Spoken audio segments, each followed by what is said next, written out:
हम पुकार पुकार के बोल रहे हैं सर, आदमी लोग सुन रहे नहीं है। ये तो जादू वाला तेल नहीं है, ये 108 जड़ी बूटी का तेल रहता है।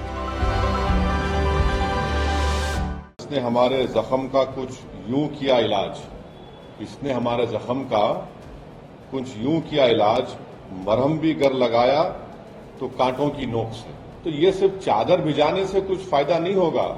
चादर तो हर कोई भिजाता रहेगा, उसको हम दरगाह और मस्जिद मानते हैं। आप चादर तो भिजा रहे हैं, मगर आप ही के चाहने वाले कोर्ट को जा रहे हैं कि ख्वाजा अजमेरी की दरगाह दरगाह नहीं है, मसाजिद नहीं है। हर साल की तरह इस बार भी अजमेर में ख्वाजा मुइजुद्दीन चिश्ती की दरगाह पर पीएम मोदी ने चादर भिजवाई है। संसदीय कार्य मंत्री किरण रिजिजू ने शनिवार को चादर पेश की। दरगाह पर पीएम मोदी की तरफ से चादर भेजने का रिवाज 1947 से चला आ रहा है। पीएम मोदी ने 2024 में प्राइम मिनिस्टर बनने के बाद से इस परंपरा को पूरी श्रद्धा से निभाया है। हर साल उर्स के दौरान गरीब नवाज की दरगाह पर चादर भेजी जाती है। 2024 के आखिरी महीनों में अजमेर शरीफ दरगाह को लेकर एक विवाद देखने को मिला था। दरगाह के नीचे शिव मंदिर होने का दावा किया गया था। अब पीएम मोदी द्वारा भेजी गई चादर चढ़ाने को लेकर ओवैसी का एक बड़ा बयान सामने आया है। ओवैसी ने दरगाह से जुड़े विवाद से पीएम मोदी की चादर को जोड़कर क्या कुछ कहा है, आइए आपको सुनवाते हैं। ये प्रधानमंत्री जो चादर भिजाए हैं, किसी शायर ने अच्छा कहा प्रधानमंत्री के बारे में। क्या कहा? इसने हमारे जख्म का कुछ यूं किया इलाज, इसने हमारे जख्म का कुछ यूं किया इलाज, मरहम भी गर लगाया तो कांटों की नोक से। तो ये जो पूरे देश में बीजेपी संघ परिवार की तरफ से हर उनका ऑर्गेनाइजेशन कोर्ट को जा रहा है कि यहां पर खुदाई हो, यहां पर खुदाई हो, ये मस्जिद नहीं है, ये दरगाह नहीं है, ये कब्रिस्तान नहीं है।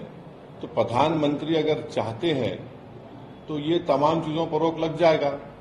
और दूसरी अहम बात यह है कि पिछले 10 साल से बीजेपी की सरकार है, नरेंद्र मोदी प्रधानमंत्री है। प्लेसेस ऑफ वर्शिप एक्ट जो पार्लियामेंट में पास हुआ और राम मंदिर के जजमेंट में उसको नॉन रिट्रोग्रेशन की बात सुप्रीम कोर्ट ने कही दी, उसके बावजूद भी ये सरकार का कोई स्टैंड ही नहीं है उसके ऊपर। इसीलिए आज आप देख रहे हैं कि 7 से ज्यादा मस्जिद और दरगाह के मसले सिर्फ उत्तर प्रदेश से हैं, जहां पर बीजेपी की सरकार है और जहां से प्रधानमंत्री अपना एमपी का चुनाव जीत कर आते हैं। तो ये सिर्फ चादर भिजाने से कुछ फायदा नहीं होगा।